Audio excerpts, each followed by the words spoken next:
ಈಗಾಗಲೇ ನಮ್ಮ ರಾಜ್ಯದ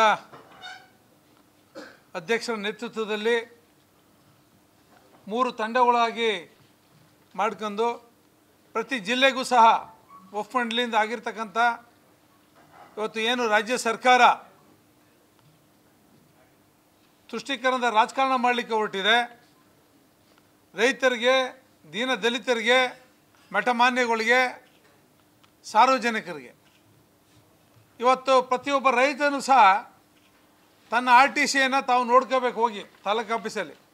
ಅಂಥ ಒಂದು ಪರಿಸ್ಥಿತಿ ಇವತ್ತು ಕರ್ನಾಟಕ ರಾಜ್ಯದಲ್ಲಿ ನಮ್ಮ ರಾಜ್ಯ ಸರ್ಕಾರದ ನೇತೃತ್ವದಲ್ಲಿ, ಸಿದ್ದರಾಮಯ್ಯ ನೇತೃತ್ವದಲ್ಲಿ ಆಗಿರ್ತಕ್ಕಂಥದ್ದು ಭಾಳ ಅನ್ಯಾಯ.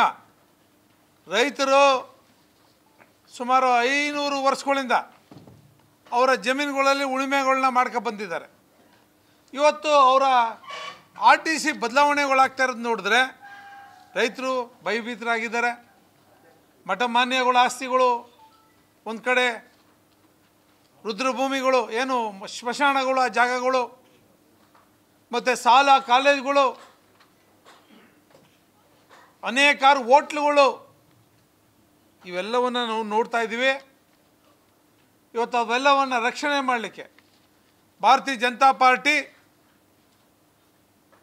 ವಿಶೇಷವಾಗಿ 3 ತಂಡಗಳ ಮೂಲಕ ಒಂದು ಕಡೆ ಅಧ್ಯಕ್ಷರ ನೇತೃತ್ವದಲ್ಲಿ, ಇನ್ನೊಂದು ಕಡೆ ವಿರೋಧ ಪಕ್ಷದ ನಾಯಕರಾಗಿರ್ತಕ್ಕಂಥ R. ಅಶೋಕ್ ಅವರ ನೇತೃತ್ವದಲ್ಲಿ, ಇನ್ನೊಂದು ಕಡೆ ಮೇಲ್ಮನೆಯ ವಿರೋಧ ಪಕ್ಷದ ನಾಯಕರಾಗಿರ್ತಕ್ಕಂಥ ಛಲವಾದಿ ನಾರಾಯಣಸ್ವಾಮಿ ಅವರ ನೇತೃತ್ವದಲ್ಲಿ 3 ತಂಡಗಳಾಗಿ ಇಡೀ ರಾಜ್ಯವನ್ನು ಪ್ರವಾಸ ಮಾಡಲಿಕ್ಕೆ ಹೊರಟಿದ್ದಾರೆ. ಈಗಾಗಲೇ ಎಲ್ಲ ಭಾರತೀಯ ಜನತಾ ಪಾರ್ಟಿ ವಿಶೇಷವಾಗಿ ಆಯಾ ಜಿಲ್ಲೆಗಳಲ್ಲಿ ನಮ್ಮ ಭೂಮಿ ನಮ್ಮ ಹಕ್ಕು ಸಹಾಯವಾಣಿಯನ್ನು ಈಗಾಗಲೇ ನಾವು ಪ್ರಾರಂಭ ಮಾಡಿದ್ದೇವೆ. ಈ ಸಹಾಯವಾಣಿಗೆ 9 ಜನರುಗಳ ಫೋನ್ ನಂಬರನ್ನು ಸಹ ನಾವು ಹಾಕಿದ್ದೀವಿ. ಮೊದಲನೇದಾಗಿ ನಮ್ಮ ವಕೀಲರಾಗಿರ್ತಕ್ಕಂಥ ರುದ್ರಮೂರ್ತಿಯವರು, ಗೋಕುಲ್ ಗೋವರ್ಧನ್ ಅವರು ವಕೀಲರು, ಹೇಮಂತ್ ಅಂತೇಳಿ ಅವರು ಸಹ ವಕೀಲರು, ನಮ್ಮ ಹೇಮಾ ನಂದೀಶ್ ಅವರು ನಮ್ಮ ನಗರದ ಉಪಾಧ್ಯಕ್ಷರು, ಅವ್ರನ್ನೂ ಸಹ ಹಾಕಿದ್ದೀವಿ. ರೈತ ಮೋರ್ಚಾ ಅಧ್ಯಕ್ಷರಾಗಿರ್ತಕ್ಕಂಥ ದೇವರಾಜ್ರವರು, ಆ ತಂಡಕ್ಕೆ 5 ಜನ.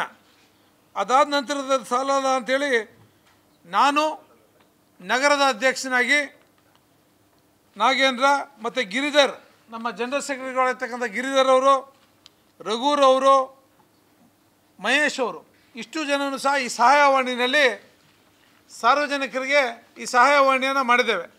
ಏನಾದರೂ ನಿಮ್ಮ ಜಮೀನು, ನಿಮ್ಮ RTC ಬದಲಾವಣೆ ಆಗಿದ್ದರೆ, ನಿಮಗೇನಾದರೂ ವಕ್ಫ್ ಮಂಡಳಿಯಿಂದ ಸಮಸ್ಯೆ ಆಗಿದ್ದರೆ ದಯಮಾಡಿ ಸಹಾಯವಾಣಿಗೆ ಕರೆ ಮಾಡ್ಬೋದು.